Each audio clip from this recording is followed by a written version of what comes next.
네, 안녕하세요, 여러분들. 역사는 최태성. 예스.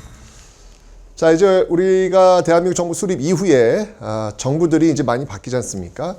이승만 정부, 장면 정부, 박정희 정부, 뭐 전두환 정부, 노태우 정부, 김영삼 정부, 김대중 정부, 뭐 이렇게 이제 흘러간단 말이에요. 각 정부에서 이제 무엇을 했는지가 이제 시험에 나옵니다. 그래서 각각의 정부에 대해서 한번 여러분들이 살펴보는 시간을 갖도록 하겠습니다. 자, 첫 번째입니다.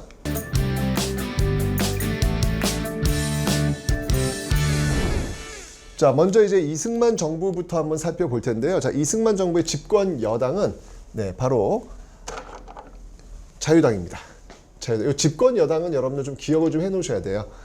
왜냐하면 요게 키워드가 될 가능성이 있어요. 뭐 지금 미리 말씀을 드린다면 이승만 정부는 자유당, 그 다음이 박정희 정부는 공화당, 그 다음이 전두환 정부는 민정당. 네, 이렇게 여러분들 일단 대표적인 그 정당들의 이름들은 기억을 좀 해놓으셔야 되겠습니다. 이승만 정부는 자유당이 되겠습니다. 자, 이승만 정부 출범 과정을 살펴보면요, 기본적으로 제헌 헌법 50총선에 의해서 국회의원, 헌법을 제정하는 국회의원들이 선출이 되었고, 그들이 이제 제헌헌법을 만들었지 않습니까? 그 제헌헌법에 의해서 대통령을 선출하는데, 자, 우리가 제헌헌법, 처음으로 이제 만든 헌법이죠. 그 제헌헌법은 지금과는 좀 다릅니다. 대통령을 어떻게 뽑느냐? 바로 대통령을 간접 선출, 간접 선거에 통해서 대통령을 뽑았다. 그러니까 직선제라고 하는 것은 국민이 대통령을 직접 뽑는 것이고, 간선제라고 하는 것은 국민이 직접 뽑지 않고 다른 방법을 통해 가지고 대통령 뽑는 방식을 이야기하죠. 이때 제헌헌법에서는요, 간선제, 대통령을 국회에서 뽑았습니다. 그러니까 국민들이 국회의원을 뽑고 그 국회의원들이 대통령을 선출하는 그런 간선제 방식이었다라고 하는 것을 기억을 좀 해놓으시면 되겠습니다. 국회입니다. 국회. 자, 이렇게 가지고 이제 초대 대통령의 이승만이 당선이 되었죠. 그러니까 여러분들 대한민국 임시정부, 일제강점기 때 출범했던 대한민국 임시정부 초대 대통령도 이승만, 그리고 이제 광복 이후 대한민국 정부 수립하고 초대 대통령도 역시 이승만, 이렇게 출범을 하고 있습니다. 자, 이 이승만 정부가 제일 먼저 해야 될 거, 이제 출범을 했으니까 제일 먼저 해야 될 게 대표적인 게 두 가지예요. 반민특위입니다. 일제 부역한 자들을 처단하는 것, 너무 중요하죠, 여러분들. 그러니까 여러분들 역사가 왜 중요하냐면요, 역사에 죄를 지은 자들을 처단해야 돼요. 이걸 처단하지 않으면 무서운 줄을 몰라요. 역사가 무서운 줄 몰라서 또 그런 상황이 되었을 때 이걸 용감하다는 표현을 써야 되나? 그러니까 모르니까 또 가는 거예요. 무섭지가 않은 거예요. 또 그런 모습이 반복되는 거예요. 근데 역사에서 잘못된 것을 처단을 해야 또 그런 일이 벌어졌을 때 앞에 이런 사례가 있었는데 이렇게 될 수 있겠어? 라고 하면서 생각을 하는 거예요. 이게 생각할 수 있는 힘을 주는 게 바로 역사입니다. 역사에서 이 잘못된 건 처단을 해야 돼. 그래서 만들어진 게 바로 반민특위입니다. 그러니까 반민족 행위자들, 일제강점기, 일제 부역하면서 일제 빌부터 가지고 잘 먹고 잘 살면서 나라 팔아먹었던 사람들 벌 받아야죠. 그게 바로 역사에서 정의를 세우는 거거든요.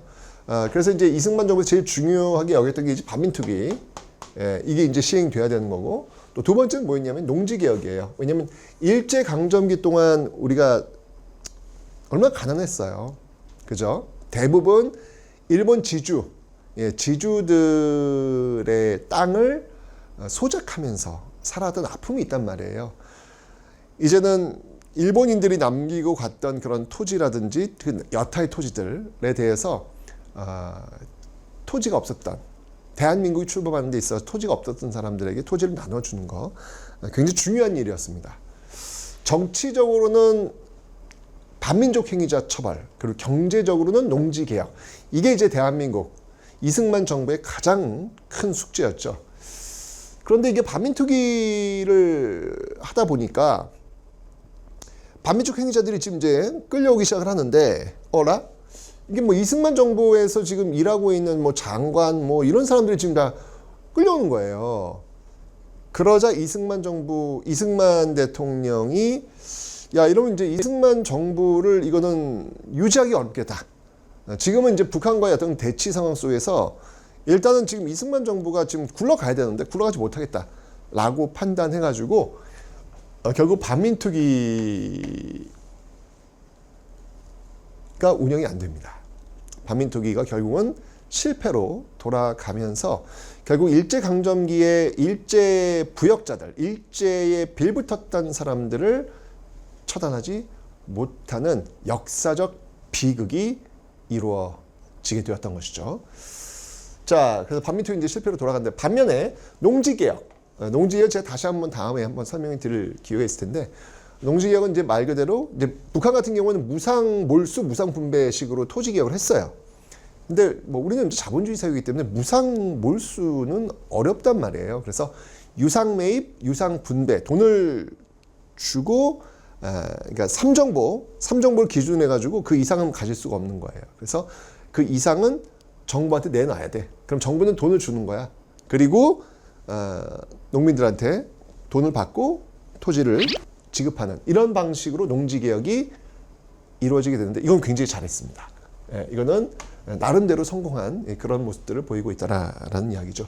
자, 이게 이제 이승만 정부에서 지금 보였던 그런 모습인데 이런 어떤 개혁들, 이건 사실 이제 재헌헌법에서도 사실은 이런 내용들은 들어가 있었던 내용이에요. 들어가 있었던 내용. 그래서 이 이승만 정부지만 또 한편으로는 재헌국회, 이 재헌국회에서도 이런 것들이 이미 논의되었다. 헌법적으로도 이런 것들이 지금 들어와 있었다라는 거 기억하시면 되겠습니다. 자, 그런 과정 속에서 이제 6.25 전쟁을 겪게 되었습니다. 오늘 앞에서 제가 설명을 드렸고요. 근데 6.25 전쟁 과정 속에서 이제 미국이 이제 원조를 하죠. 그 전후로 해가지고 원조를 하는데, 이렇게 되면서 이제 이때 이제 뭐가 들어오냐면, 세 가지가 들어와요. 뭐냐면 설탕, 그 다음에 밀가루, 그 다음에 면화. 설탕 색깔 어때요? 하얀색이죠. 밀가루 색깔 어때요? 하얀색이죠. 면화 색깔 어때요? 하얀색이죠. 모두 하얀색이에요. 그래서 이게 이제 원조로 들어오면서 300, 세 가지의 하얀 그 원료를 재료로 하는 산업이 발달하게 되었다. 그래서 300 산업의 발달을 또 이승만 정부 때 가져오게 됩니다. 뭐 여러분들 뭐 가장 대표적인 게 있다면 그 떡볶이예요, 떡볶이. 원래 이 떡볶이는 쌀로 만든 거였고요. 그 다음에 굉장히 고급 요리였어요. 근데 광복되고 나서 6.25 전쟁 전후에서 밀가루가 이제 막 쏟아지니까 밀가루가 대체가 된 것이죠. 그리고 그 밀가루를 가지고 소위 그 오뎅이라고 하지 않습니까? 오뎅. 어묵이죠, 어묵. 그것도 이제 밀가루를 만든 거예요. 거기에 이제 그 시장에서 나오는 그 생선들 잡어라고 합니다. 이게 좀 이렇게 뭔가 어떤 상품성이 좀 떨어진 어떤 그런 잡어들 다 때려 넣어가지고 밀가루 많은 게 해가지고 튀겨가지고 나온 것이죠. 그래서 밀가루가 워낙 많았기 때문에 그런 어떤 그 식생활에서도 큰 변화를 가져오게 되었던 것입니다. 자, 어쨌건 이런 어떤 그 미국의 원조에 의해서 300산업이 발달하게 되었는데, 자, 이제 이 민주주의에 대해서 우리가 좀 기억을 좀 해야 될 것 같아요. 민주주의의 원칙 중 하나는 뭐냐면 약속을 지키는 거예요. 그러니까 룰이 하나 정해졌잖아요. 그럼 그 룰 안에서 약속을 지키는 거예요. 이게 유리하건 불리하건 서로 간에 약속이 정해지면 그 약속을 지키는 건데, 문제는 뭐냐면 우리나라 민주주의의 발전을 보면요, 그 약속을 잘 안 지켰다라는 데서 이제 문제가 심각해집니다. 문제가 심각해지면서 그때마다 자신의 어떤 권력을 더 유지하기 위해서 약속을 안 지키는 거예요. 그러니까 원래 정해졌던 룰을 자꾸 깨는 거예요. 그리고 자기한테 유리한 룰을 바꾸는 그런 모습들이 보여지게 되는 것이죠. 헌법이 여러분들 이게 재헌헌법을 출발해가지고 몇 번 바뀌냐면 우리나라 무려 9번 바뀌어요. 그러니까 여러분들이 이제 죽어나는 거야. 이 9번을 다 외워야 되니까. 사실 여러분 우리보다 민주주의 역사 훨씬 앞서 있는 미국조차도 헌법을 바꾸지 않습니다. 뭐 수정헌법은 좀 약간의 어떤 그 수정한 건 있지만 틀은 바꾸질 않아요. 헌법은 그런 거예요.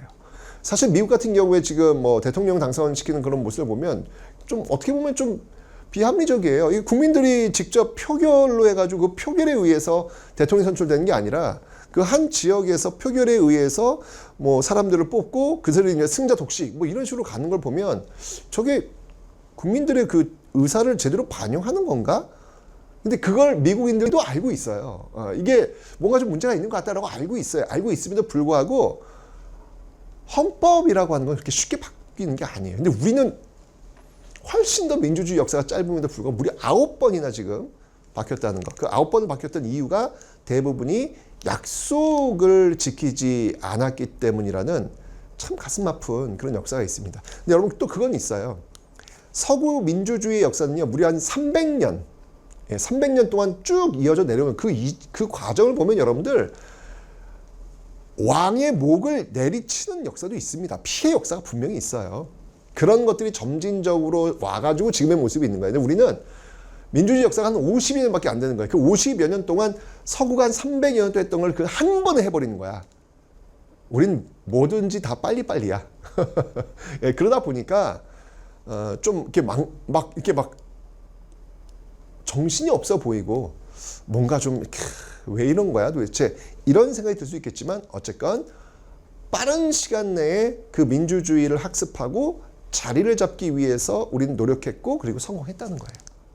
예, 그래서 그런 것들은 여러분 좀 이해하시고 접근을 하시라라는 얘기입니다. 자, 이제부터 이제 개헌사를 한번 볼게요.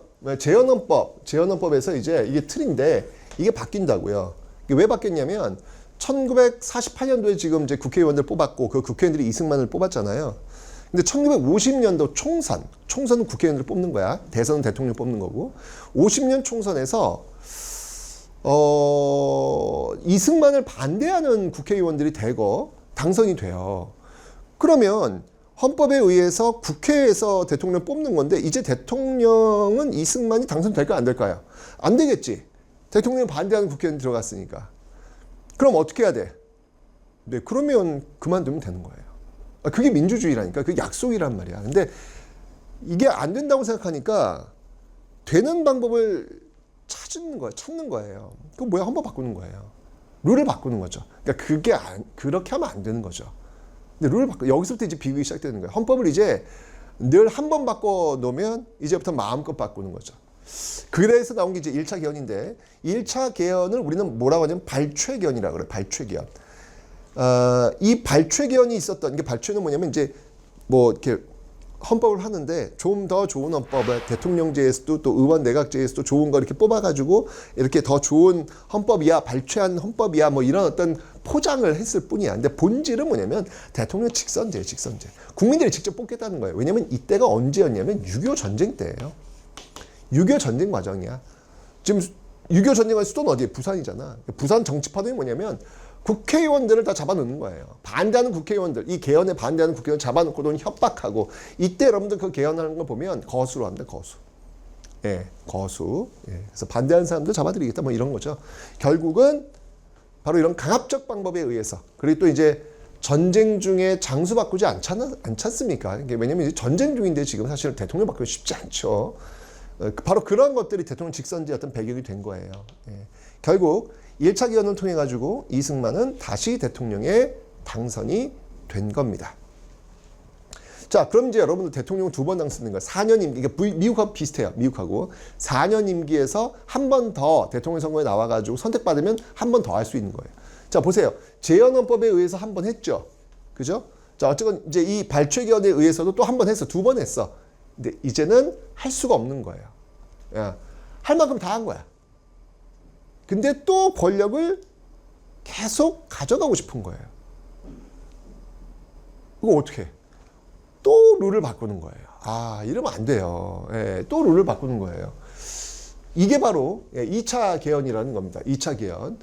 이제 54년도인데 이거 더 이제 황당한 거예요. 이 2차 개헌의 핵심은 뭐냐면 그러니까 지금 대통령 2번 다 했잖아요. 다 했어요. 이제 더 이상 할 수가 없는데 이걸 하게끔 만드는 거야. 이게 뭐냐면 초대 대통령에 한해서는 중임 제한을 철폐한다는 거예요. 그러니까 초대 대통령이 누구야? 이승만 아니야. 그러니까 이승만에게만큼은 죽을 때까지 대통령 선거 3번 줬고 4번 주고 5번 주고 하여튼 죽을 때까지 대통령 선거에 나올 수 있도록 한다는 거예요. 중임 제한 철폐. 그러니까 2번밖에 못 한다는 것을 철폐한다는 얘기죠. 죽을 때까지 나올 수 있도록 하는 것이죠. 이게 참 안타깝습니다. 그죠? 근데 이게 되겠냐고. 네, 국회에서 결국 이거 부결돼요. 말도 안 되는 걸 지금 내놓은 거 아니겠습니까? 부결돼요. 203명 중에 3분의 2 이상이 찬성을 해야 되는데, 그럼 이제 3분의 2 이상이면 135.333, 그래서 136표가 나와야 돼요. 그런데 뚜껑을 열었더니 찬성표가 135표가 나왔어요. 그래서 부결됐어요. 땅땅땅 부결됐어요. 끝난 거야. 그런데 어느 순간 어느 수학자가 등장하더니 135.333? 사람은 소수점이 없다. 그래서 203의 3분의 2 이상은 사람이니까 4452에 의해서 0.3이니까 버린다. 여러분 반올림 알죠? 반올림. 0.3이 반올림이 안 된다는 거야. 이거 버리는 거야. 4452이야. 4 이하는 버리고 5입. 5부터는 올린다는 거 아니겠습니까? 4452이 반올림이야. 바로 쉽게 얘기하면. 135.3이니까 0.3은 버린다는 거죠. 135. 203의 3분의 2 이상은 135명이라는 거야. 좋은 머리를 이제 이런 데 쓰면 안 된다니까. 예. 이게 초등학교 시험 문제도 나오는 건데 135의 3분의 2 이상은 자연수를 몇일까요?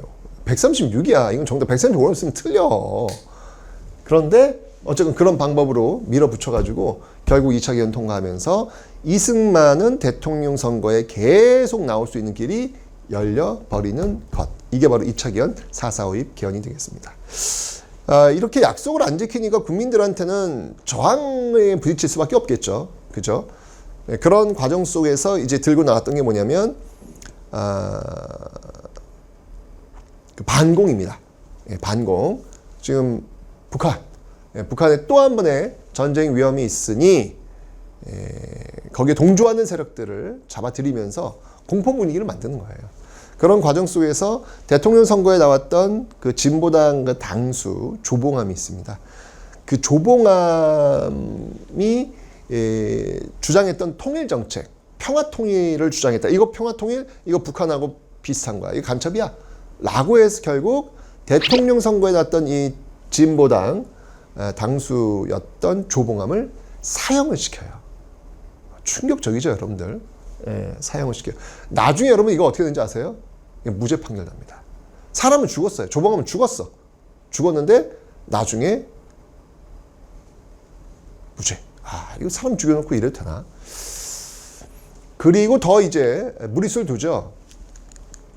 당시 이승만 대통령, 그 다음에 부통령 제도가 있었어. 지금은 없죠. 그러니까 부통령이라고 하면 지금의 국무총리 정도 이렇게 떠올리면 될 것 같은데 좀 더 위쪽이긴 하지만 어쨌건 자유당 후보 중에서 이기붕 부통령 후보가 있었는데 사실 이기붕 부통령 후보가 인기가 없어요. 이승만은 지금 상대 후보가 지금 사망했기 때문에 대통령에 당선될 가능성이 높은데 부통령 이기붕, 자유당 이기붕이 인기가 없는 거야. 부통령 후보는 이제 야당, 민주당에 쓴 장면 후보가 인기가 많았죠. 그러면 대통령 자유당의 이승만, 부통령 민주당의 장면 이렇게 딱 나와버리잖아요. 근데 문제가 뭐냐면 이승만의 나이가 많아요. 뭐 아시겠지만 여러분들 대한제국 독립협회 대한제국 독립협회 그때부터 출발한 인물이기 때문에 이제 나이가 많아요. 대통령이 죽으면 그 권력을 누가 이어받냐면 부통령이 이어받게 돼 있어요. 근데 부통령이 민주당이야? 그럼 권력이 교체가 되는 거예요. 무슨 일이 있더라도 부통령을 자유당이 가져가야 되는 것이었죠. 그래서 저지른 짓이 바로 3.15 부정선거라는 겁니다. 3.15 부정선거라는 겁니다. 여러분 민주주의의 원칙이 몇 가지가 있어요. 첫 번째는 뭐냐면 투표에 의해서 뽑을 수 있어야 돼요. 권력을 대리할 수 있는 사람을 투표에 의해서 우리가 선출할 수 있어야 돼요. 또 하나 뭐냐면 그 선출의 과정이 공정해야 돼요. 이게 민주주의의 원칙 중 하나입니다. 그런데 3.15 부정선거 이걸 어떻게 했냐면 1960년 3월 15일 예를 들면 이거죠. 이기붕, 부통령 이기붕을 당선시키기 위해서 한 지역구에 투표할 수 있는 인원이 예를 들면 100명이야. 100명이야. 투표할 수 있는 전체 인원 100명이야. 근데 그 투표를 열었더니 투표함에서 이기붕 찬성표가 150표가 나온 거야. 어떻게 이럴 수 있냐고. 투표할 수 있는 사람 100명인데 이기붕 찬성 150표. 뭐예요? 미리 집어넣은 거야. 미리 집어넣은 거야. 이런 어떤 그 부정선거를 저지르니까 학생들, 네, 고등학생들, 중고등학생들, 아니 반장 선거도 이렇게 안 해. 그런데 지금 어른들이 지금 하는 이 작태를 보니까 이거 말이 안 되는 거야. 학교 수업 시간에 배웠던 민주주의가 아닌 거예요. 그래서 학생들이 들고 일어난 거야. 그게 바로 4.19 혁명의 도화선이 되는 겁니다. 이 3.15 부정선거, 3.15 이날부터 이제 싸우기 시작하는 거예요. 근데 이때 이 3.15 이 부산 마산 이쪽에서 이제 마산에서 지금 3.15 마산 시위가 있었는데 이때 김주열이라는 학생이 실종이 돼요. 사라져요. 근데 김주열이라는 학생이 마산 앞바다에서 며칠 뒤에 떠올라. 시신으로. 어떤 상태인데? 눈에 최루탄이 박혀있는 상태로.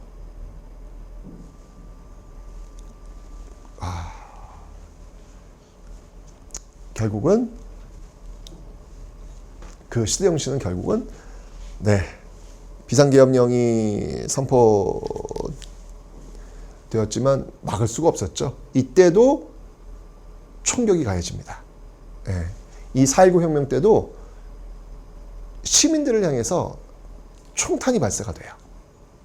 결국은 대학교 수산모 시위 등 4.19 혁명이 벌어지면서 결국 이승만이 하야를 선언하게 된 것이죠. 이게 바로 4.19 혁명이다라는 겁니다.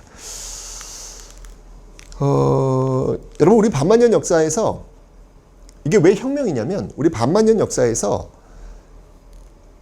민이 또는 그 이전에 이제 시민이 또 이전 백성이었죠. 백성이나 시민들이 집권 세력을 끌어내린 적이 없었어요. 단 한 번도 없었어요.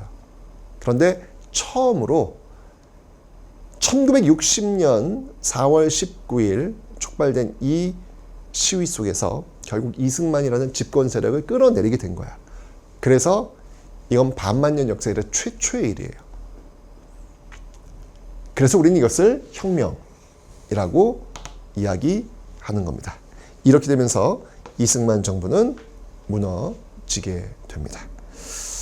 자, 이승만 정부 이제 무너지고 들어선 정부, 그 정부가 바로 이제 장면 정부인데요. 자, 이제 또 어떤 일이 벌어질지, 민주주의는 또 어떤 위기를 겪게 될지 그 내용은 다음 시간에 살펴보도록 하겠습니다.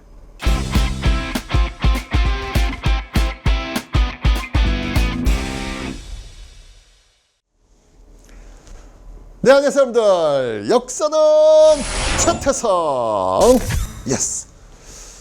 자, 우리가 전 시간에 대한민국 정부가 수립되었고 이승만 정부가 출범했는데 이승만 정부가 결국 약속, 민주주의 가장 원칙이라고 하는 약속, 그 약속을 지키지 않고 룰을 자신들의 그 권력을 계속 유지하기 위해서 발췌개헌, 4.4 오입개헌, 3.15 부정선거, 결국 4.19 혁명이라고 하는 파국을 맞게 되었다라는 말씀을 드렸죠. 자, 이제 그 이후에 들어선 정부, 장면 정부에 대해서 한번 살펴보겠습니다.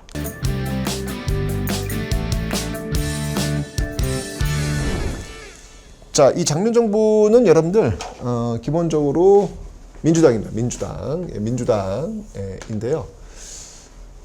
장면 정부가 들어서기까지 그 과정을 한번 살펴볼게요. 여러분, 이제 4.19 혁명은 이제 시험에 나오는 그런 민주화 운동이에요. 기억해 주셔야 됩니다. 그러니까 4.19 혁명의 키워드가 뭐였냐면 3.15 부정선거, 김주열이라는 학생, 김주열, 그리고 이승만의 하야.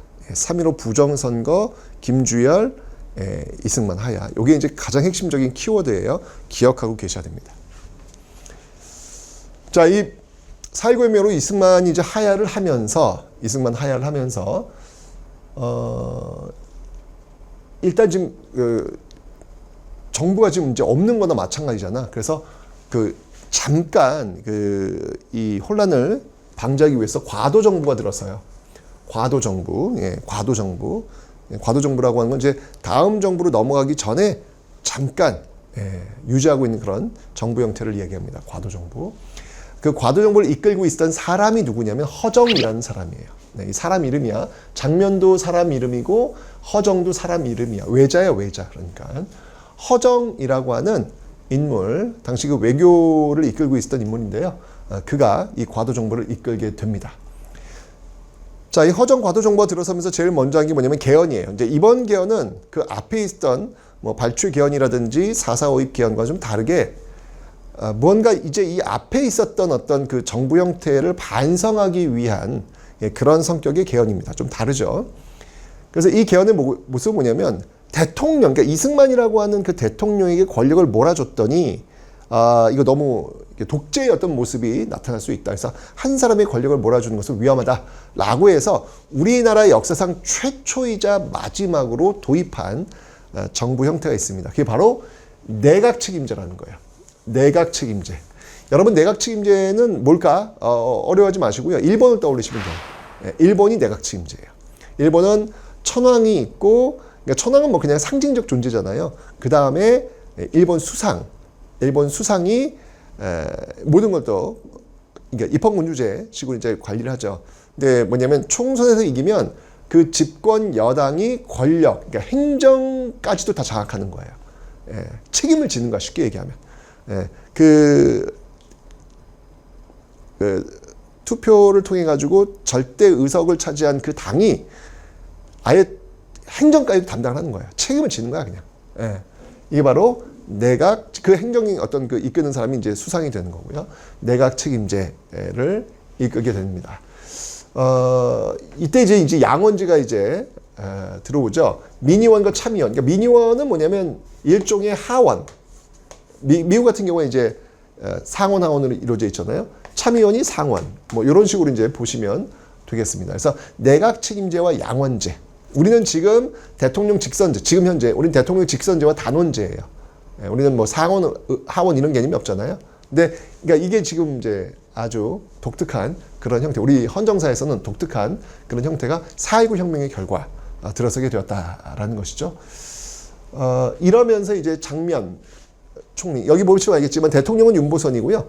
총리 장면인데 총리가 권력을 다 갖고 있다고 보시면 되는 거예요. 대통령은 이때는 그냥 상징적 존재로서 있는 거고요.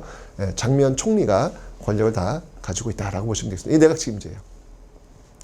자, 이 장면 정부에서 이제 제일 중요시 여겼던 게 뭐냐면 뭐 이런 거 한번 읽어보시면 되고, 이 4차 개헌, 이 부정선거 처벌.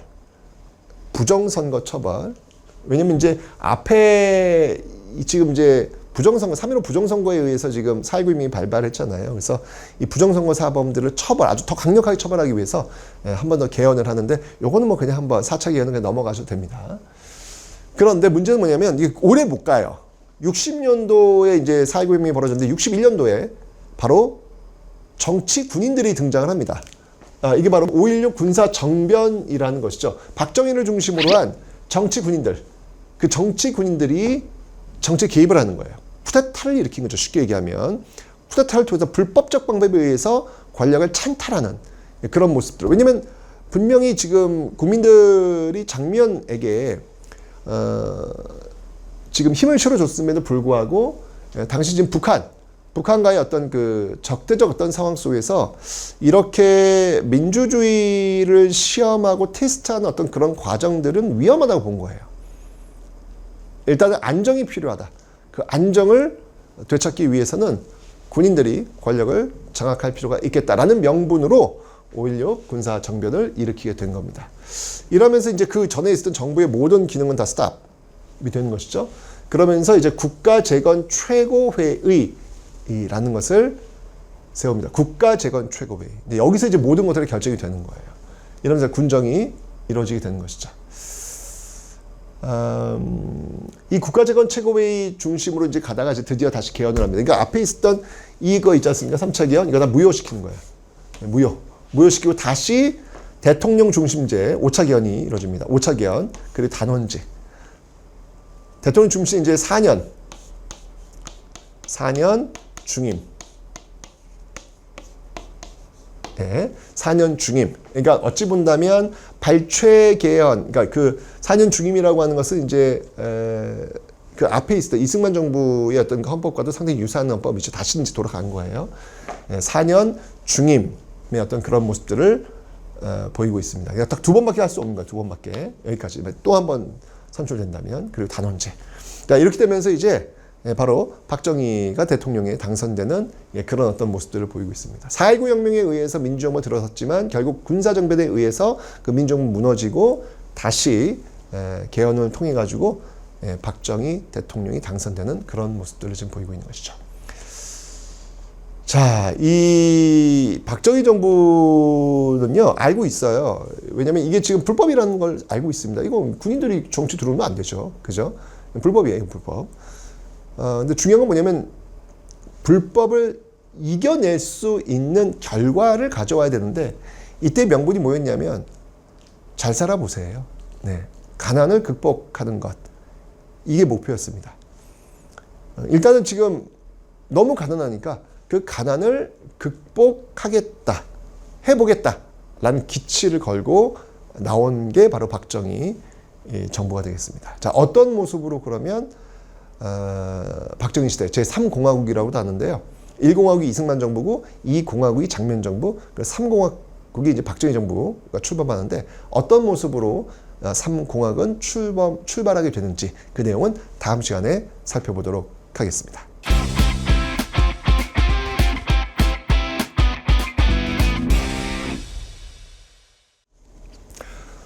네, 안녕하세요 여러분들. 역사는 최태성. 자, 이제 5.16 군사정변으로 권력을 잡은 박정희 정부에 대해서 한번 살펴보겠습니다. 박정희 정부는 이제 여러분들 집권 여당은 공화당이 되겠습니다. 자, 내용을 한번 살펴볼까요?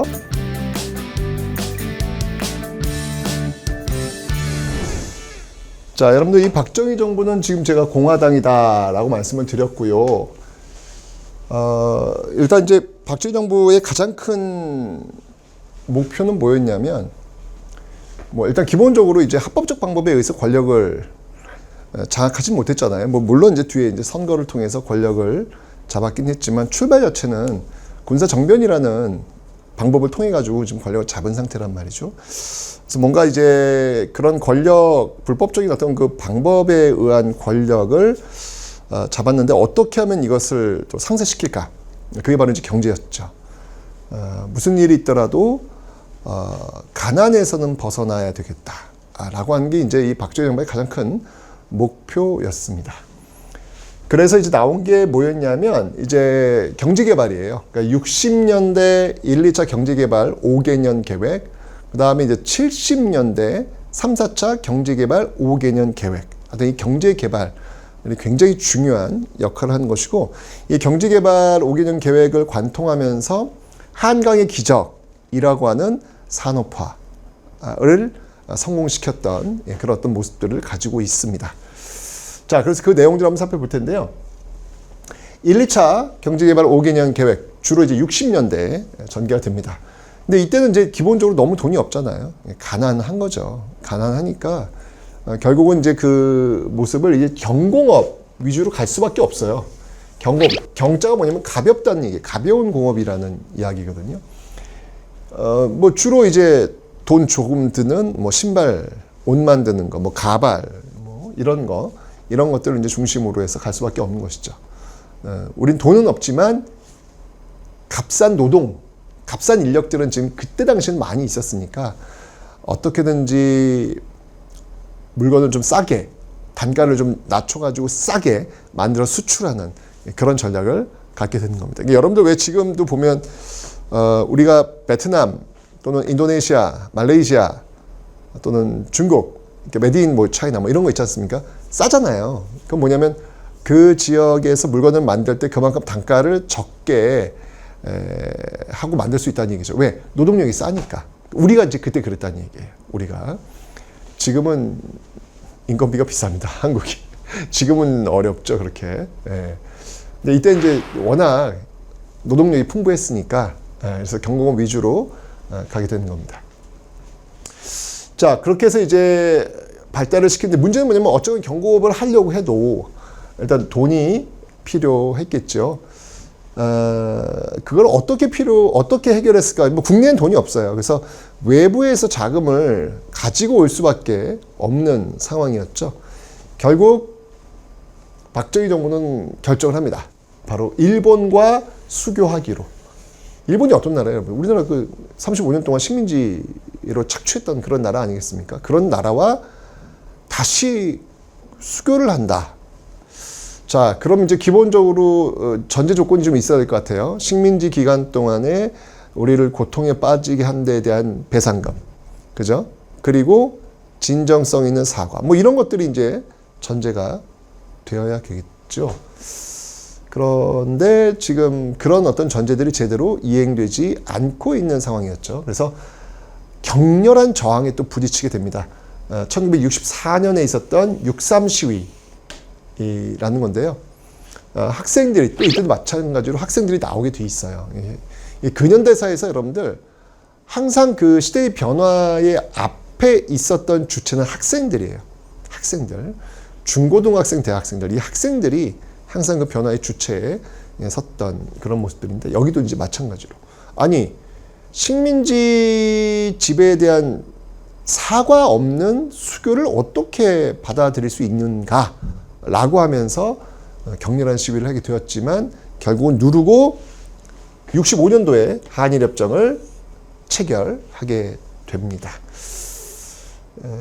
여기서 이제 돈을 이제 받게 되는 거예요. 뭐 식민지 35년 동안 그 계산하면 뭐 말도 안 되는 돈이지만 어쨌건 박정희 정부는 그걸 갖고 할 게 많았습니다. 뭐 대표적인 게 경부고속국도, 포항제철 이런 것들을 지금 만들 수 있는 그런 어떤 그 자본으로 사용하려고 했던 것이죠. 그리고 좀 더 돈이 필요했는데 이때 이제 여러분들 베트남 전쟁이 터져요. 미국이 이제 이때 참전하게 되면서 여기에 우리가 이제 파병을 하게 됩니다. 베트남 파병. 이 베트남 파병을 통해서도 또 우리가 굉장히 많은 자금을 또 가져올 수 있었죠. 이렇게 60년대 1, 2차 경제개발 5개년 계획을 하는 과정 속에서 우리가 필요한 돈을 한일 수교, 그 다음에 베트남 파병 이런 걸 통해 가지고 자금을 확보한 거예요. 그래서 경제를 비약적으로 발전시켰죠. 예, 계속 발전시키게 되면서 국민들도 이제 경제가 개발되니까 인정을 한 거예요. 그래서 박정희 정부는 다시 한번 대통령 후보에 나와서 당선이 됩니다. 그러니까 60년대는 박정희 정부가 계속 가게 되는 거예요. 그래서 두 번, 4년, 4년, 8년을 박정희 정부가 책임을 졌습니다. 이제 끝난 거예요. 헌법의 약속에 의해서 끝난 거예요. 끝난 거예요. 그럼 어떻게 해야 돼요? 물러나면 되는 거예요. 물러나면 되는 거예요. 그런데 이게 참 그 앞에 이승만 정부의 선례, 그러니까 이 선례가 이렇게 있으면 안 돼요. 이 선례가 있으면 이거 자꾸 이렇게 유혹에 빠지게 되는 거거든. 그래서 항상 올바르지 않은, 정의롭지 않은 그런 선택을 가장 먼저 하는 거는요, 역사에서 큰 죄를 짓는 겁니다. 네, 이승만 정부에서 이제 그런 식으로 뭐 발췌개헌, 뭐 국회의원들 막 찍어 누르고 4.4 오입개헌, 말도 안 되는 이야기 들이대면서 막 이렇게 바꿔놨잖아요. 그런 역사가 있는 거라. 그러니까 여기도 또 이제 권력을 계속 가지고 가고 싶은 어떤 그런 욕심이 있는 거예요. 그래서 두 번 했으면 끝내야 되는데 또 약속을 바꿔요. 또 룰을 바꾸는 거예요. 그게 뭐였냐면 바로 6차 개헌이 이제 또 나오는 겁니다. 그래서 이제 3선 개헌 딱 한 번만 더 하겠다는 거예요. 딱 한 번만 더 하겠다는 거죠. 이게 바로 3선 개헌이라는 겁니다. 자, 3선 개헌 반대 운동을 펼치게 되는데 결국 이제 이게 통과가 되죠.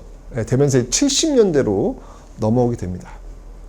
그러니까 선거에 의해서 지금 세 번 박정희 정부가 당선이 된 거예요.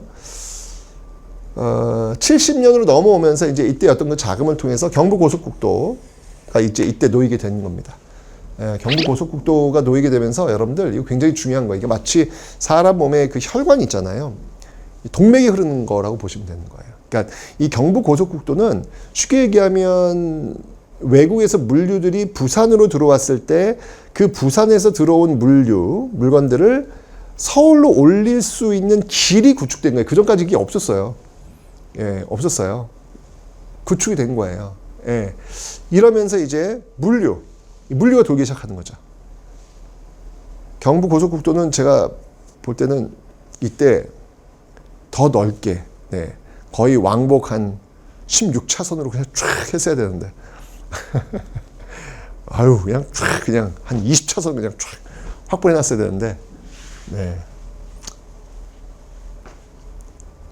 지금 너무, 저기 뭐냐, 그 한남대교 가는 길이 너무 좁아.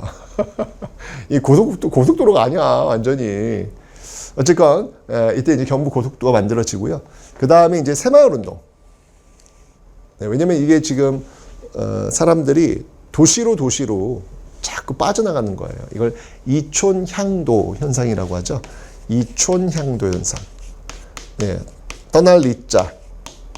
촌을 떠나서 향하는 거예요. 도시로 향하는 이촌향도 현상이 벌어지면서 농촌이 아주 무너지게 되는 것이죠. 그래서 농촌을 재건하자라고 해가지고 이제 새마을운동, 길도 놓고 지붕도 갈고 이런 어떤 새마을운동이 또 이때 전개되는 그런 모습들이 있었습니다.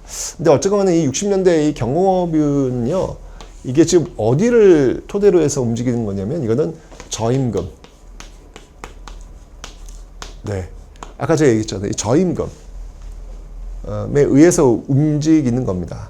굉장히 노동 착취와 같은 그런 모습들이 많이 있었죠. 지금은 상상도 할 수 없는 거예요. 그래서 그런 어떤 노동 착취에 대해서 인간답게 살 수 있는 기회를 달라라고 해가지고 요구했지만 받아들이지 않으니까 결국 자신의 몸을 분신하면서 이 전태일 분신 사건이 또 이 70년도에 벌어지게 되는 겁니다.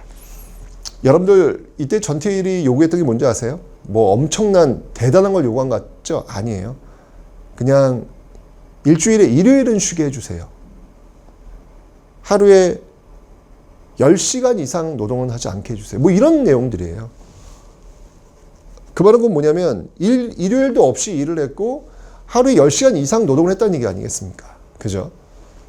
많게는 14시간, 네, 진짜 일하면서 이런 모습들이 워낙 많이 있었어요. 예, 워낙 많이 있었습니다. 지금은 여러분들 주 5일째, 주 4일째 이야기하고 있고, 8시간 노동 확실하고, 노동법 너무 강화되고 그러지 않습니까? 그죠? 여러분들이 지금 너무 당연하게 누리고 있는 어떤 이 모습들이 사실은 이렇게 많은 사람들이 여러분들이 지금 이 시간을 만들어주기 위해서 싸웠기 때문에 여러분들 지금 그거를 누리고 있는 거예요. 여러분 지금 선물을 받고 있는 거예요. 역사의 선물을 받고 있는 거예요. 항상 여러분들의 어떤 시간과 공간이라는 것들이 그냥 여러분들의 노력에 의해서만 만들었다고 생각하시면 정말 안 돼요. 역사를 배우는 이유가 뭔지 아세요? 나의 시간과 나의 공간이 나의 능력에 의해서만 만들어진 것이 아니라 바로 나 앞에 있던 사람들의 그 수많은 노력에 의해서 지금의 나의 시간과 공간이 있다는 것을 알기 위해서요. 왜냐하면 이걸 알아야 나도 이 사회를 위해서 무언가를 할 수 있을지 고민하게 되고 실천하게 되는 거기 때문에 역사가 그래서 배운 거죠. 자, 70년도 이제 이런 어떤 고통을 겪게 되고요. 그 다음에 이제 70년대로 넘어옵니다. 60년대에서 이제 70년을 넘어오는데, 자, 이때 이제 아주 또 엄청난 충격적인 사건이 벌어지게 됩니다. 그게 뭐였냐면, 바로 7.4 남북 공동성명이라는 겁니다. 7.4 남북 공동성명. 1972년인데요. 이게 지금 이승만 정부 때부터 무찌르자 봉산당, 6.25전쟁 이후에 정말 원수지간이었거든요. 그런데 갑자기 박정희 정부 70년대 와가지고 북한하고 통일할 수 있다는 얘기가 나오는 거예요. 직접 중앙정보부장 이후락이 평양에 넘어가죠. 예. 그래서 평양에서 김일성을 만나요. 만나가지고 통일 3대 원칙을 발표를 합니다. 자주평화 민족 대단결에 의해서 통일할 수 있다. 그리고 이런 것들을 이제 하기 위해서 남북조절위원회를 열겠다. 남북조절위원회를 열겠다. 이렇게 나온 거예요. 와우. 이거 엄청난 충격이죠. 아니 어제까지는 적이었는데 갑자기 그들과 통일할 수 있다는 게 얼마나 사회적으로 충격파가 컸겠습니까? 그죠? 이게 이제 나오니까 이제 이걸 우리가 어떻게 보면 개헌의 명분으로 삼았다라고도 볼 수 있겠죠. 지금 일단 그 삼선 개헌을 통해서 이제 더 이상 할 수가 없잖아요. 더 이상 할 수가 없는데 더 이거를 권력을 유지하기 위해서는 뭔가 외부적 충격이 필요했던 거예요. 그 외부적 충격이 뭐냐면 북한과 우리가 통일할 수 있는 어떤 그런 상황이 됐으니 이제 똘똘 뭉쳐서 우리가 북한의 어떤 그 공산화, 적화되는 것을 막을 필요가 있겠다. 지금부터는 우리가 통일할 때 우리식 민주주의로 통일해야 된다. 이런 분위기를 몰고 가는 거예요. 그러면서 이제 개헌을 하게 되는 것이죠. 그 개헌이 그 유명한 7차 개헌 유신헌법이라는 겁니다. 유신헌법은 뭐냐면 대통령에게 모든 권력을 다 집중시키는 것, 삼권 분립을 그냥 깨버리는 거예요. 입법, 사법, 행정, 삼권 분립이 지금 명확히 있어야 되는데 이걸 다 깨버리는 거예요. 모든 걸 다 대통령에게 집중시키는 그런 모습들을 지금 보이고 있는 헌법의 특징을 갖고 있다라는 얘기죠. 제왕적 통치. 어찌 보면은 조선의 왕들보다도 더 큰 권력을 박정희에게 몰아주는 그런 내용이 바로 이 유신 헌법이 되겠습니다. 대통령 간선제, 이제 직선제 안 합니다. 네, 직선제로는 더 이상 할 수가 없어요. 그러니까 이제 간선제인데요. 임기는 있어요. 6년인데요. 문제는 뭐냐면 중임 제한이 철폐되어 있는 상태입니다. 6년마다 박정희는 계속 대통령 선거에 나올 수 있고, 그리고 만장일치, 뭐 거의 만장일치로 이 통일주체국민회의라는 어용단체죠. 이 어용이라고 하는 것은 이제 정부가 만든 그런 어떤 조직이라는 건데, 거기서 이제 박수 딱딱딱딱 치고요. 100% 대통령 당선되는 거예요. 1차 통일주체국민회의, 뭐, 물론 거기에 무효표 한 장, 무효표 두 장은 있어요. 근데 압도적인 게 아니야. 그냥 반대표가 없어요. 그거 외에는. 모두 다 찬성이 되는 어떤 그런 모습들을 보면서. 그러니까 의미가 없는 거죠. 이 임기 6년이라는 게. 아니, 여러분들, 우리 북한 투표를 보면 뭐 전원 100% 이렇게 손들잖아. 뭐야, 쟤네들. 저기 민주주의가 왜 졌다위야? 뭐 이런 얘기를 하잖아요. 우리도 그런 적이 있었다는 얘기예요. 바로 박정희 유신체제 때. 100%, 거의 100% 투표를 통해서 대통령을 선출하는 이 말도 안 되는 비민주적인 이런 모습들이 유신체제에서 이루어지고 있었다. 뭐, 그리고 심지어 여러분들, 삼권 분립이 이제 무너졌던 이유는 뭐냐면, 대통령의 국회의원을 3분의 1 뽑을 수 있어요. 뭐, 물론 추천이라고는 하지만, 아니, 이렇게 엄청난 권력 갖고 있는 대통령이 추천을 하면, 그건 뭐, 여기서 박수 쳐가지고 통과시켜버리는 거죠, 뭐. 그러니까, 실질적으로 국회의원을 3분의 1을 뽑는 거야, 대통령이. 이래가지고 뭐 이게 삼권 분립이 되겠냐고요. 그죠? 그리고, 분명히 이런 어떤 그, 독재적인 어떤 그런 요소가 많이 있는 이런 유신 헌법에 대해서 저항하는 사람들이 많이 있을 거 아니에요? 그럼 긴급조치권. 이 긴급조치권은 뭐냐면 쉽게 얘기하면 헌법을 정지시키는 거예요. 영장 없이 그냥 사람들 잡아들일 수 있는 이 엄청난 반민주적인 그런 어떤 그 헌법들을 만들어서 70년대 겨울공화국을 짱 하고 만들어낸 것이죠. 이렇게 되면 여러분들 이건 비극이에요. 이렇게 되면은 비극으로 끝날 수밖에 없는데, 어쨌건 이제 이 70년대의 경제 노선은 또 바뀝니다. 그러니까 60년대 지금 경공업 위주로 왔었잖아요. 이제 좀 거기서 돈을 좀 쌓이면서 중화공업으로 옮기죠. 60년대 1, 2차 경제개발 5개년 계획은 경공업 위주, 3, 4차 경제개발 5개년 계획 70년대는 중화공업 위주입니다. 굉장히 중요하죠. 계속해서 이제 60년대 이어가지고 한강의 기적, 경제발전 계속 이루어지고 있습니다. 이러면서 수출액을 100억 달러 달성하는 정말 기염을 토하는 어떤 그런 말 그대로 진짜 한강의 기적은 경제 파트에서 이루어지고 있는 그런 모습들이 있더라라는 얘기입니다.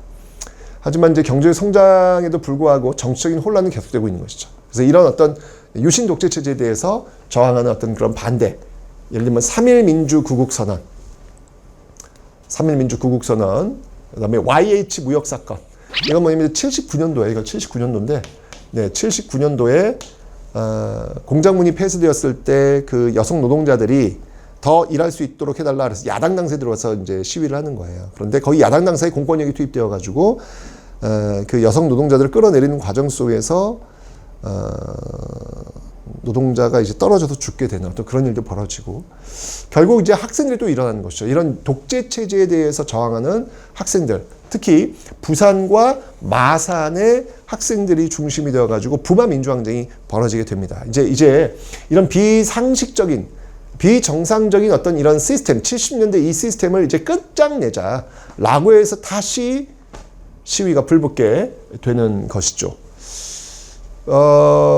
만약에 여러분 이게 79년도인데 이때 대통령 경호실장이었던 차지철이 이 부마 민주항쟁을 진압하기 위해서 어떤 방법을 내놨냐면 탱크를 동원하자는 이야기를 내놓습니다. 만약에 차지철의 말대로 탱크가 동원되었다면 바로 79년도 부산과 마산이 바로 그 다음에 있었던 5.18 광주처럼 되는 거였어요.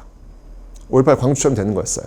그러니까 여러분들 5.18 민주화 운동이 광주에서만 있었다고 생각하시면 안 돼요. 그 이전에 바로 그 전해에 79년도에 부산과 마산에서 이미 광주에서 벌어졌던 그런 비극적인 일들이 박정희 정부 아래에서 이루어질 뻔한 거야. 그런데 그럴 상황에서 11.6 사태가 터진 거예요. 중앙정보부장 김재규가 박정희 대통령에게 총을 쏘아서 박정희 대통령이 서거하게 된 것이죠. 이게 바로 11.6 사태, 79년도 11.6 사태가 되는 겁니다. 자, 이러면서 이제 부산과 마산의 탱크 진압이 실현이 되지 않게 되는 것이고, 이제 비로소 이제 서울의 봄, 이제 이게 나왔던 게 뭐냐면 서울의 봄이에요. 이제 민주주의가 다시 시작되나 보다라고 하는 그런 기대감을 갖고 있었는데, 그때 전두환, 노태우의 신군부가 또 쿠데타를 일으킨 거예요. 이게 바로 12.12 사태. 여러분이 영화 서울의 봄을 보시면 전두광이라고 하는 인물 등장하지 않습니까? 바로 이때를 배경으로 하고 있는 건데, 이 신군부, 전두환, 노태우를 중심으로 한 신군부가 등장을 하게 되면서 서울의 봄은 결국 실패로 돌아가게 되는 것입니다. 자, 이게 지금 참 격변입니다. 이게 지금 이제 박정희 정부가 지금 60년대, 70년대 무려 18년간 집권을 하지 않습니까? 근데 18년간 그 집권은 후반기에 와가지고 약속을 지키지 않고 독재 체제를 이행하면서 결국 비극적인 11.6 사태라고 하는 비극적인 그 결과를 가져오게 되었던 것이죠. 자, 이후에 지금 또 어떤 일들이 벌어지게 될지 그 이후의 모습을 한번 다음 시간에 살펴보도록 하겠습니다.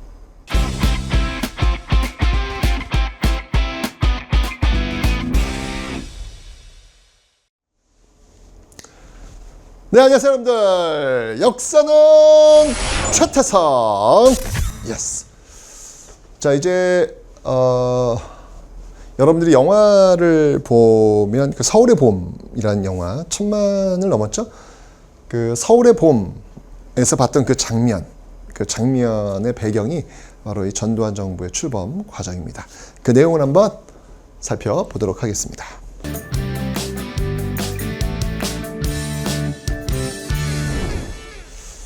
자, 전두환 정부의 일단 집권 여당은요, 민정당입니다.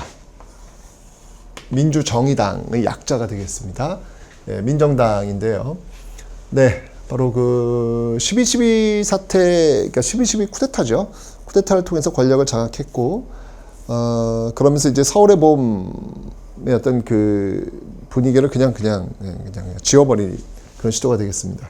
이 신군부, 전두환, 노태우를 중심으로 한 이 신군부가 비상계엄령, 그러니까 이 비상계엄령은 사실은 12.6 사태부터 이제 출발이 됩니다. 그러다가 신군부가 비상계엄령을 전국적으로 확대를 하게 되죠. 이렇게 되면서 이 시위를 탄압하게 되는데, 그때 끝까지 저항했던 그곳이 어디였냐면 바로 전라도 광주입니다. 제가 말씀을 드렸지만 여러분들, 광주만 이런 일이 있었던 게 아니고요. 전국적으로 이미 박정희 시대 그 말기부터 부산도, 마산도, 대구도 뭐 다 전부 다 지금 이 독재에 저항하는 어떤 그런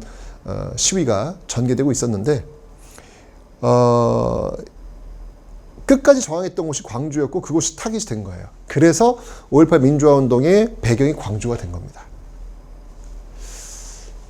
이때 이 5.18 민주화운동 때 이제 요구했던 건 뭐냐면 일단 이제 계엄 해제, 비상계엄 해제죠. 군인들이 이제 계엄, 비상계엄이라고 하는 건 뭐냐면 군인들이 행정권을 접수하는 거예요. 예, 그 군인들이 이제 이 권력을 접수하면서 이제까지 어떤 기본적인 어떤 그 시스템이 이제 마비가 되는 것이죠. 그들에 의해서 이제 권력이 넘어가는 거니까. 그 계엄령 해제하라는 거예요. 그리고 유신헌법, 여전히 유신헌법은 헌법을 바꿔야 이게 바꿀 거 아니에요. 계속 존재하고 있단 말이죠. 유신헌법 폐지하라. 이런 것들을 이제 주장하고 있는데 이때 결국 그 시위대를 향해서 계엄군이 발포를 하죠. 계엄군이 발포를 하죠. 여러분들은 아마도 이제 그 경험을 하셨을 거예요. 2024년 12월 3일 여러분들이 TV를 보셨다면 국회에 갑자기 계엄군이 등장을 해요. 그죠? 전 무서웠어요. 예. 이게 제가 경험을 하니까, 야, 정말 무섭더라고요. 총을 든 군인들이 갑자기 TV 화면에 국회에 등장하는 모습을 보니까 심장이 떨리더라고요. 그때 알았어요. 5.18 때 그 계엄군을 만나야 했던 그 광주 시민들이 얼마나 무섭고 아팠을까라는 생각을 했어요. 여러분들도 지금 이제 강제로 인다 그 경험을 해버린 거야. 예, 일상의 삶 속에 계엄군이 등장했을 때 어떤 느낌일지를 경험을 해버린 거예요. 그러면서 다시 이제 이 5.18의 그 아픔에 대해서 다시 한번 우리가 좀 공감대를 좀 형성할 수 있는 어떤 그 계기가 되지 않았나라는 생각이 듭니다. 게다가 또 그 한강 작가의 소년이 온다 그 책에도 이때 그 아픔들을 너무나도 고통스럽게 묘사를 해놨죠. 그래서 이때 이제 이 발포라니까 이제 어떤 그 자위권의 발동이 되겠죠. 뭐 죽어나가고 있으니까 사람들이. 그래서 방어를 하기 위해서 시민군이 이제 결성이 됩니다. 시민군. 4.19 혁명, 5.18 민주화운동, 6월 항쟁에서 유일하게 시민군이 결성이 된 건 5.18 민주화운동이에요. 그만큼 이 계엄군의 진압이 상상 이상을 초월했다는 이야기죠. 정말 뭐 헬기 뜨고 여러분 광주에 가시면 그 금남로에 그 전일 빌딩이라고 있어요. 그 전일 빌딩에 올라가시면 꼭대기에 올라가시면 그 헬기에서 총을 쏜 총탄 자국이 남겨져 있어요. 보시면 이제 알겠지만 위에서 이렇게 각도 자체가 위에서 아래로 쏟기면서 총탄이 이렇게 위에서 아래로 꽂힌 흔적들이 남아 있습니다. 얼마나 무섭겠어요. 하늘에서 이 총탄이 내려온다고 생각해 보세요. 그죠? 그만큼 이제 계엄군이 아주 강력하게 진압을 했던 그런 모습들이 있었죠. 결국 이제 5.18 민주화운동 때 수많은 사망자를 포함한 이 사상자를 내고 진압이 됐습니다. 그런데 여러분들 5.18 민주화운동이 결국 이 시점에서 실패한 모습으로 보이지만 그렇지 않아요. 이 5.18 민주화운동은 80년 5월 18일이지만 81년, 82년, 83년, 84년, 85년, 86년, 87년 5월 18일 되면 끊임없이 이 5.18로 인해서 전두환 정부는 정통성 없음을, 명분 없음을 끊임없이 고발하면서 계속 그 에너지를 축적하게 됩니다. 그게 터진 게 바로 6월 항쟁이에요. 여러분들 이 5.18과 6월 항쟁은 분리되는 게 아닙니다. 5.18의 완성이 6월 항쟁이라고 보시면 되는 거예요. 5.18에 시작되었던 것이 6월 항쟁으로 마무리되었다라고 보시면 되는 겁니다. 이건 하나로 이제 묶여지는 그런 내용들이 되겠습니다. 자, 어쨌건 이 5.18을 진압을 하고 이제 마치 그 박정희 그 정치군인 박정희가 권력을 5.16 군사정변을 통해서 권력을 장악하면서 국가재건 최고회의라는 걸 만들잖아요. 똑같아요. 전두환도 역시 마찬가지로 국가보위 비상대책위원회라는 걸 만듭니다. 초법적인 어떤 그런 기구예요. 국보위라는 건데요. 여기서 뭐 말 안 들으면 삼천교육대 그냥 보내버리는 거예요. 삼천교육대 보내서 비인권적인 진짜 이 연병장을 저쪽에다가 그릇 급식판을 갖다 놓고 기어가서 그 밥을 먹게 한단 말이에요. 인권을 그냥 정말 이게 상상할 수 없는 그런 일들이 벌어진 그런 시대겠죠. 삼천교육대, 언론사 통폐합 이런 것들이 이제 자행되었고, 이러면서 이제 그 유신, 박정희 체제 때 이제 만들어진 유신 체제를 개헌을 하게 되는 거예요. 이게 바로 8차 개헌이라는 건데요. 이 8차 개헌은 뭐냐면 대통령 간선제입니다. 역시 변함이 없. 유신헌법도 대통령 간선제잖아요. 그게 통일주체 국민회의에서 대통령 뽑는 거 아닙니까? 체육관에 대통령 뽑는 거 아닙니까? 본질은 변하지 않았어요. 다만 7년 단임이야. 차이점이 있다면 7년 단임이야. 딱 한 번만 하겠다는 거예요. 유신은 죽을 때까지 대통령을 할 수 있는 길이 열려 있는 거잖아. 8차 개헌은 딱 한 번. 대신 7년. 7년 단임. 여기도 역시 마찬가지로 대통령 선거인단에서 체육관. 똑같아요. 유신 체제랑 똑같이 체육관에서 그냥 박수 땅땅땅 치고 그냥 통과시키는 대통령 선거인단을 통해가지고, 그러니까 여기 이제 통일주 국민회의가 되는 거죠. 비슷한 그런 기능을 하게 되는 거죠. 그래가지고 이제 체육관 대통령을 선출을 하게 된 게, 그게 이제 전두환 정부가 되는 겁니다.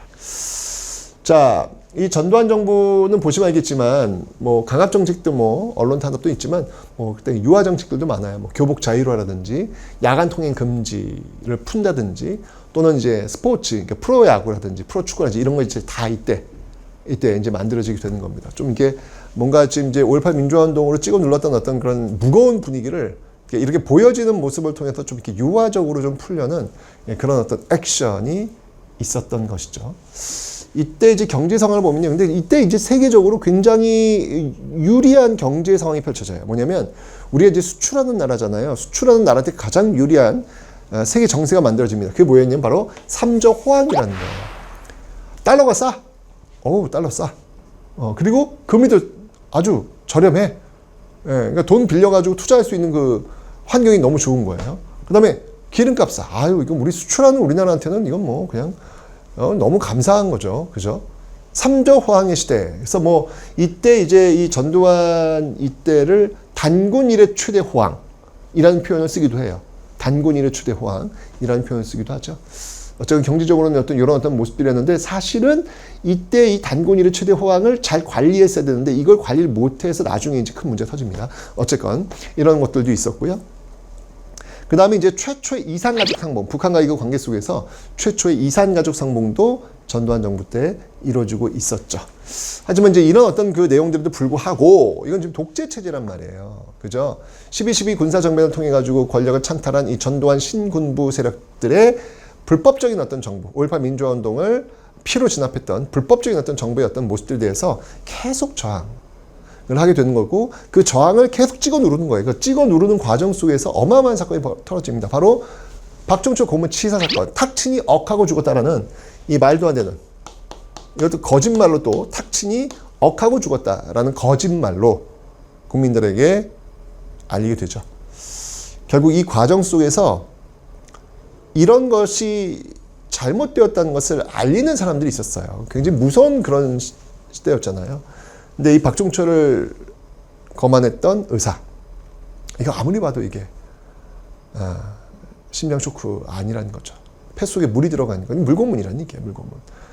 이런 것들을 알리려고 노력했고, 검사도 영장 발부를 하려고 했고, 하여튼 중간중간에 있는 그 평범한 사람들의 일상 속에서 이것은 잘못됐다는 것을 알리려고 했던 그 양심들이 있었기 때문에 결국 1987년 5월 18일 성당에서, 천주교 성당에서 박종철 고문치사 사건이 폭로되게 됩니다. 이러면서 이제 들불처럼 시위가 일어나겠죠. 6월 항쟁의 도화선이 된 겁니다. 그러니까 보시면 알겠지만 6월 항쟁, 1980년 6월 항쟁이 바로 그 전달 5월 18일, 이때 이제 박종철 고문치사 사건이 폭로가 되면서부터 연결이 되고 있다는 얘기죠. 다시 한번 5.18 민주화운동과 6월 항쟁은 연결되어 있는 거예요. 이렇게 분리되어 있는 게 아니라는 얘기죠. 그러면서 이제 나왔던 구호가 호헌철폐예요. 이 호헌철폐가 뭐냐면, 호자가 뭐냐면, 이게 왜 이런 말이 나왔냐면 이렇게 이제 박종준 고문치사 사건 뭐 이런 것들을 이제 숨기기 위해서 전두환이 4.13 호헌 조치라는 걸 발표합니다. 이게 뭐냐면 87년 4월 13일 날 보호하겠다, 지키겠다는 얘기예요. 뭘? 헌법을 지키겠다는 얘기예요. 호헌이라고 하는 것은 너무 당연한 것 같고 좋은 말 같죠. 그런데 이 헌법이 뭐냐? 이거 지키겠다는 거예요. 이 8차 기원. 이거 지키겠다는 거예요. 즉 체육관에서 대통령을 또 뽑겠다는 이야기예요. 노태우에게 권력을 주겠다는 이야기예요. 국민들의 뜻을 무시하겠다는 이야기죠. 이게 바로 4.13 호헌 조치. 이러면서 터지게 된 겁니다. 6월 항쟁은. 이 터지는 그 과정 속에서 호헌철폐 독재타도라는 정확한 구호가 나오게 된 것이고, 호헌철폐 독재타도를 외치는 과정 속에서 또 연세대학교 이한열이 또 최루탄에 맞아가지고 또 쓰러져요. 4.19 혁명 때는 김주열이 최루탄 맞아서 사망했잖아요. 6월 항쟁 때는 이한열이 또 최루탄 맞아가지고 쓰러집니다. 더 이상 수습이 불가한 사태였죠. 결국은 6.29 민주화 선언. 그러니까 쉽게 얘기하면 노태우가 당시 그 민정당 총재였던 노태우가 항복 선언한 거예요. 6.29 민주화 선언을 하게 되면서 결국은 대통령 직선제. 대통령 직선제를 수용하게 되는 그런 결과를 가져오게 된 겁니다. 지금 여러분들 우리가 바로 이 87년 6월 항쟁 때 바뀌어졌던 이게 5년 단임이거든요. 5년 단임. 이 체제에 여전히 똑같이 있어요. 그러니까 우리는 지금도 87년 체제에 살고 있다라고 봐야 되는 것이죠. 여러분들 5.18도 그렇고 6월 항쟁도 그렇고 이렇게 되면서 이제 나중에 이런 과정 속의 독재의 어떤 그 한 축이었던 전두환과 노태우는 법정에 서게 되고요. 1심에서는 검찰에서 전두환에게는 사형, 그리고 노태우에게는 무기징역을 선고해달라고 이야기를 하게 되는 것이죠. 굉장히 중요한 거예요, 여러분들. 그러니까 역사라고 하는 게 왜 중요하냐면 이런 어떤 사례들이 있기 때문에 이제 함부로 국민들에게 총을 겨누는 이게 얼마나 위험한 것인지를 학습하게 된 거예요. 역사에 있기 때문에 그런 겁니다. 역사에서 이런 어떤 잘못에 대해서 잘못됐다라고 기록을 하고 있기 때문에 그런 것들을 배운, 학습한 그 뒤에 오는 사람들은 이제 국민들에게 총을 함부로 겨눌 수가 없게 되는 거죠. 왜냐하면 역사가 무서운 걸 알게 되는 거예요. 자, 6월 항쟁 이렇게 되면서 대통령 직선제를 쟁취하고 지금 현재까지 이어지고 있다. 그 이후에 이어지는 정부는 다음 시간에 살펴보도록 하겠습니다.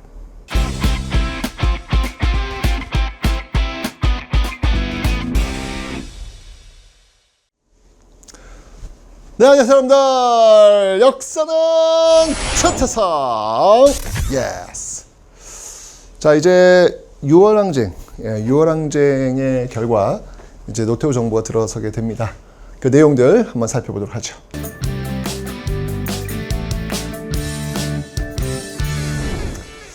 자, 여러분들 우리가 지금 이제 민주화 운동에 대해서 이야기를 좀 나누고 있어요. 꼭 기억해야 될 것들이 4.19 혁명의 키워드는 3.15 부정선거, 김주열, 그리고 이승만 하야, 그리고 내각 책임제. 요게 이제 키워드라고 제가 설명을 드렸습니다. 5.18 민주화 운동의 키워드는 계엄군과 시민군, 그리고 그리고 이제 신군부, 신군부 유신철폐라는 키워드가 있었죠. 그리고 이게 이제 사실 5.18 민주화 운동이 그 유네스코 세계 기록 유산에 등재됩니다. 5.18 그 관련된 기록들이 그것도 하나 기억하시면 되고, 6월 항쟁의 키워드는 박종철 고문치사, 박종철, 그다음에 4.13 호헌, 그리고 이한열, 그리고 6.29 선언, 대통령 직선제. 요게 이제 핵심 키워드예요. 시험에 매번 이게 이제 반복해서 나오니까 여러분들이 좀 기억을 해 놓으시면 되겠습니다. 자, 여러분들 노태우 정부 이후의 모습인데요. 자, 이제 9차 개헌. 그건 제가 앞에 설명드렸죠. 여야 합의에 의해서 최초의 여야 합의에 의해서 이제 개헌이 이루어집니다. 9차 개헌 87년도에 이루어져서 대통령 직선 이제 5년 단임을 단행하게 됩니다. 이게 이제 지금까지 계속해서 지금 이어지고 있다. 그러니까 우리는 지금 이 6월 항쟁 때 정말 많은 사람들이 피 흘리고 땀 흘리고 눈물 흘렸던 그 역사의 선물을 고스란히 지금 우리가 받고 있다라는 것입니다. 기억하면 되겠죠. 자, 이러면서 이제 노태우 정부로 연결이 되는데요. 사실은 이제 이때 이제 야당이 원래 권력을 가져가는 게 순서겠죠. 예, 그런데 그 야당이 분열을 해요. 김대중, 김영삼 분열을 하면서 신군부의 일원이었던 노태우가 다시 30%대 대통령으로 당선이 되죠. 30%대. 네. 왜냐면 그 김대중과 김영삼이 분열하는 바람에. 이러면서 노태우 정부가 들어서게 되는데, 노태우 정부는 일단 기본적으로 서울 올림픽 대회를 개최했고요. 그 다음에 이제 노태우 정부의 그 핵심 키워드가 뭐냐면 북방외교예요. 북방외교. 이제 이때 이제 그 소련이 이제 무너지기 시작을 합니다. 네. 그러면서 이제 정말 그 주변 국가들, 그 소련의 그 소위 그 위성 국가들이라고 볼 수 있는 그런 나라들도 이제 서서히 이제 독립하는 그런 모습들. 아주 정말 전 세계가 격변하는 그런 시기였는데 이때 이제 노태우 정부가 들고 나왔던 게 북방외교예요. 그래서 이제까지는 상상도 할 수 없죠. 사회주의 국가들과 우리가 수교를 한다 있을 수 없는 일이었거든요. 그런데 그런 어떤 세계적인 어떤 흐름 속에서 사회주의 국가들과 수교하는 모습들이 이제 노태우 정부 때 나오는 거예요. 그래서 소련과도 수교를 했고요. 그 다음에 이제 중국과도 이때 이제 수교를 하게 되는 겁니다. 이제 소련은 이제 없죠. 지금 러시아로 연결이 되는데 어쨌건 그 역사가 지금까지도 연결이 되고 있다. 그리고 이때 이제 나왔던 게 뭐였냐면 이제 여소야대였어요. 여소야대였거든요. 그러니까 이게 뭐였냐면 노태우가 대통령이 당선되었지만 국민들이 국회의원들은 당연히 야당 쪽을 밀어줬습니다. 네, 야당 쪽을 밀어준 거예요. 야당 쪽을 밀어주면서 이제 민정당이 이제 결국은 여당인데 작아진 거예요. 여당이 작아지고 야당이 커진 거죠. 국회는 이랬어요. 국회는 여소야대. 근데 이런 상황이 되니까 노태우 정부에서 뭐 정치를 할 수 없는 거죠. 그래서 이제 정치력을 발휘한 거예요. 노태우 정부에서는. 그래서 결국 야당에 있었던 김영삼, 김종필을 데려와서 3당 합당을 통해 가지고 다시 여대 야소로 바꿔버린 것이죠. 여대 야소로 바꿔버린 그런 모습들. 이게 이제 3당 합당 이야기입니다. 자, 노태우 정부는 북방외교에 이어서 이제 사회주의 국가들과 연결되었으니까 이제 북한과의 그 관계 개선도 굉장히 노력을 많이 해요. 대표적인 통일 노력을 한번 볼 텐데 일단 이때 이제 남북한 유엔 동시가입이 이루어집니다. 남북한 유엔 동시가입이 이루어지고요. 남북 기본 합의서가 이때 체결돼요. 그러니까 남북 기본 합의서의 핵심은 뭐냐면 이거예요. 일단 불가침. 네, 일단 불가침. 서로 침략하지 않는다. 라는 거. 이게 남북 기본 합의서는 뭐냐면 남과 북이 합의를 본 내용이에요. 이게 되게 중요한 겁니다, 여러분들. 제가 이야기했지만 그러니까 현대사에서는 민주화 운동이 한 문제 나오고 통일 문제가 한 문제 나오게 돼 있어요. 민주화 운동 키워드는 제가 설명드렸고 통일은 이제 박정희 정부 때 7.4 남북 공동성명이 있지 않습니까?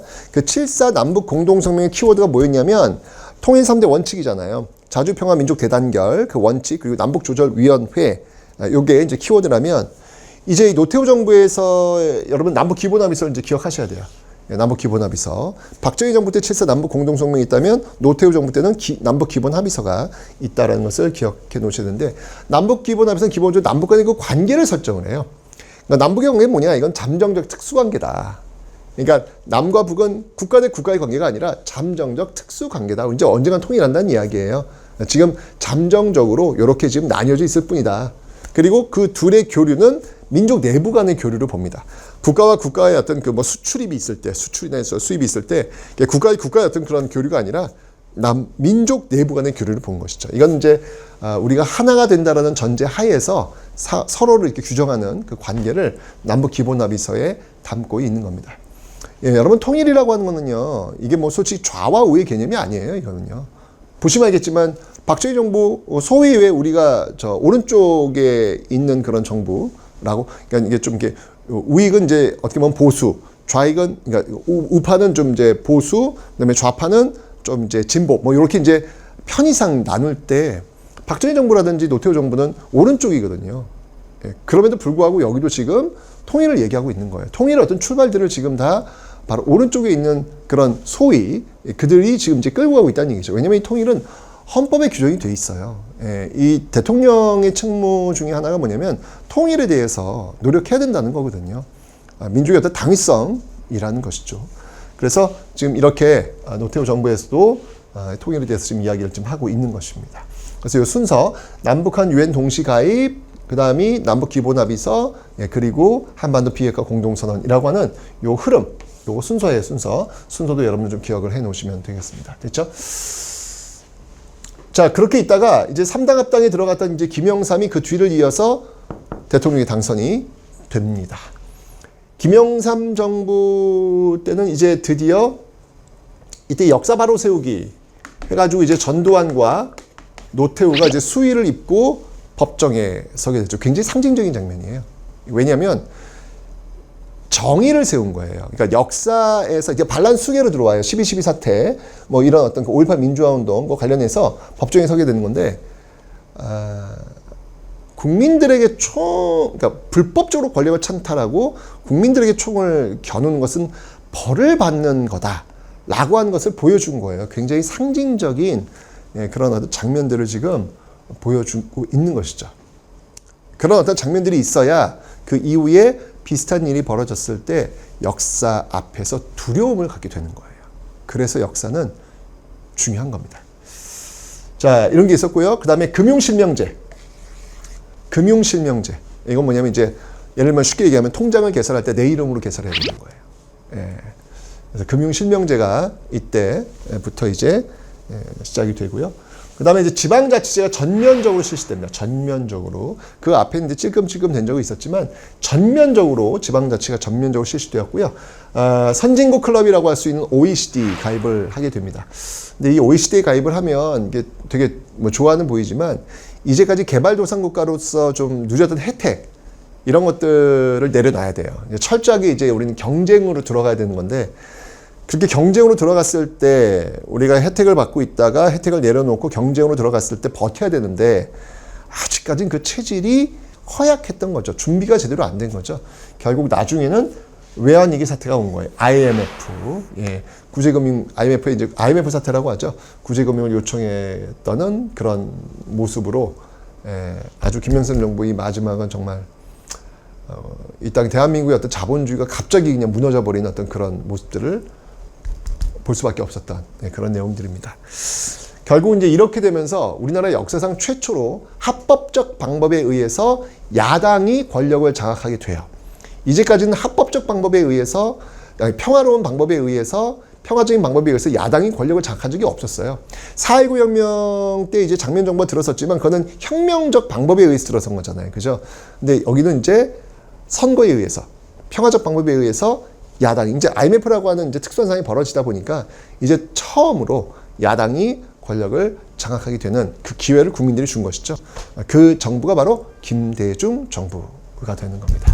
자, 그 김대중 정부에 대해서는 제가 다음 시간에 한번 살펴보도록 하겠습니다.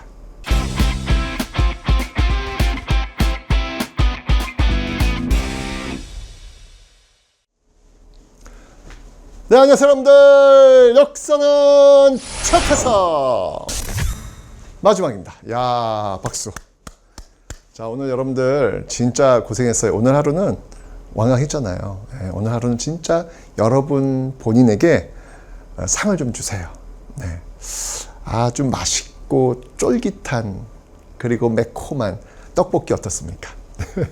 그거를 먹으면서 몸이 기억하는 거야.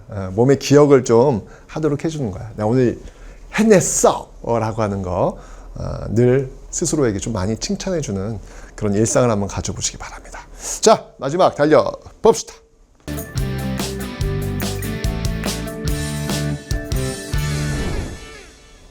자, 이제 평화, 여야가 평화적인 정권 교체가 이루어졌어요. 굉장히 평화적인 방법으로 이루어졌습니다. 뭐 물론 이제 IMF라고 하는 그런 어떤 어려움이 있었지만 어쨌건 김영삼 정부에서 김대중 정부로 교체가 된 겁니다. 여당에서 야당으로 바뀌게 된 것이죠. 김대중 정부 때 우리가 꼭 기억해야 될 게 뭐냐면 바로 이 금모으기 운동이에요. 네. 어떻게든 이 IMF 사태를 빨리 극복을 해야 되니까 금을 모아서 갚으려고 노력했죠. 근데 사실 이게 상식적이진 않은 거예요. 왜냐하면 여러분들 나라가 흔들리고 위기잖아요. 그때 여러분들이 제일 먼저 해야 될 게 뭐냐면 금을 갖고 있는 거예요. 금. 왜냐하면 나라가 휘청할 때는 우리나라 그 원화 가치가 폭락을 합니다. 그러니까 여러분이 갖고 있는 그 종이돈, 통장에 있는 그 현금, 이거 그냥 진짜 어떻게 보면 종이가 돼버려요.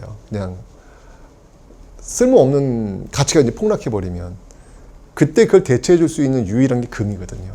그러니까 금은 내놓는 게 아니에요. 근데 지금 뭐예요? 나라가 어려운데 금을 내놓고 있잖아요.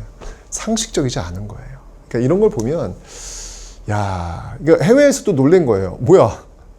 아니 지금 IMF인데 금을 내놓는다고? 말이 돼? 라고 하면서 너무 황당하면서도 놀란 그런 어떤 외신 뉴스들을 굉장히 많이 접하게 되었었죠. 우리는 항상 그 위기 속에서 이런 어떤 그 저력을 보여주는 것 같아요. 우리가 참 대단하다라는 생각을 다시 한번 해봅니다.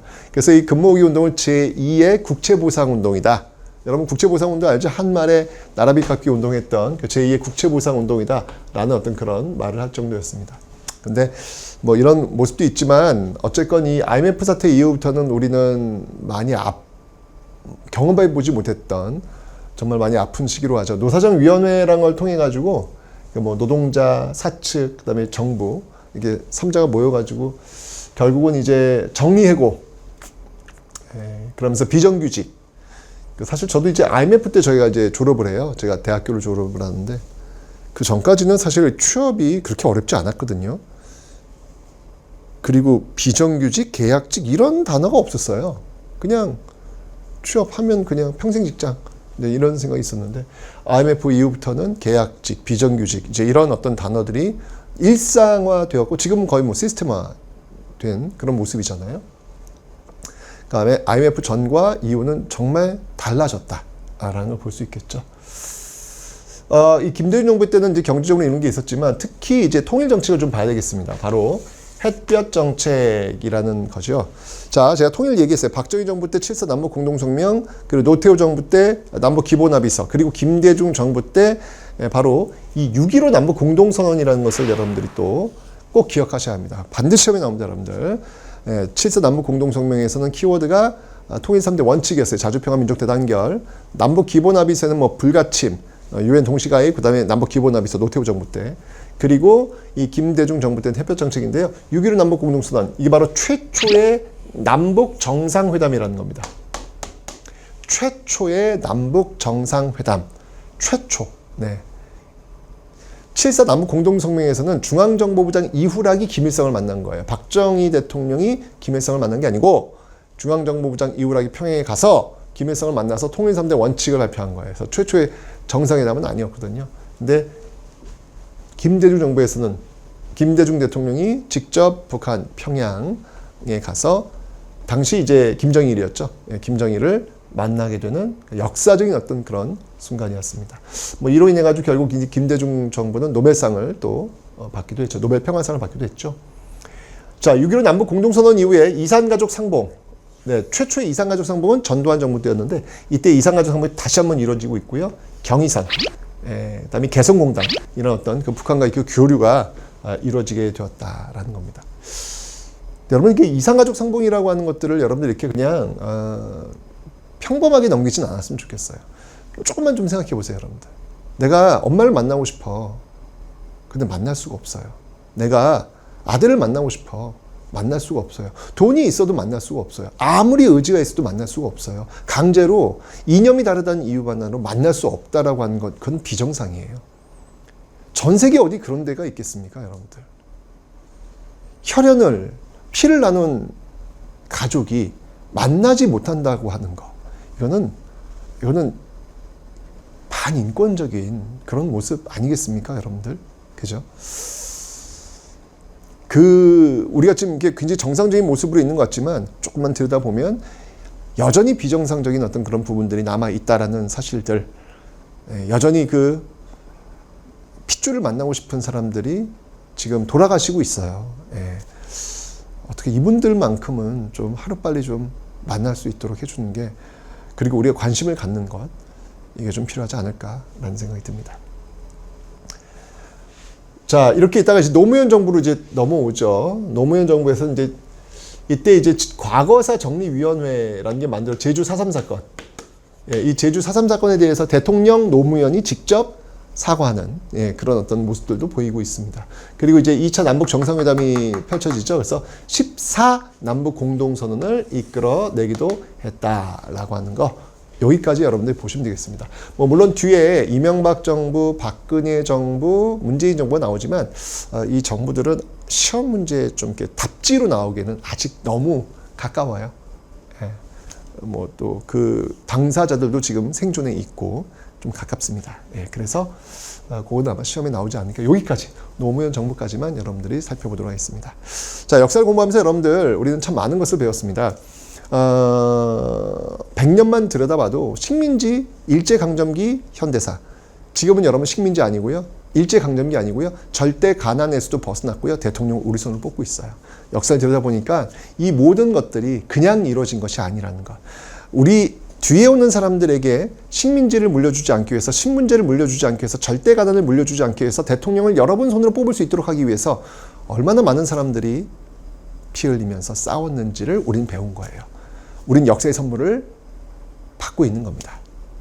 역사에 무임승차하면 안 되잖아요. 그냥 날름 받아만 먹고 그냥 즐기기만 하고 갈 수는 없잖아요. 또 우리 뒤에 오는 사람들을 위해서 우리는 좀 더 나은, 좀 더 건강한 대한민국을 물려주기 위해서 우리는 무엇을 할 것인가 고민해 볼 수 있는 그런 역사 수업 시간이었기를 바라면서 수능 개념 여기서 마치겠습니다.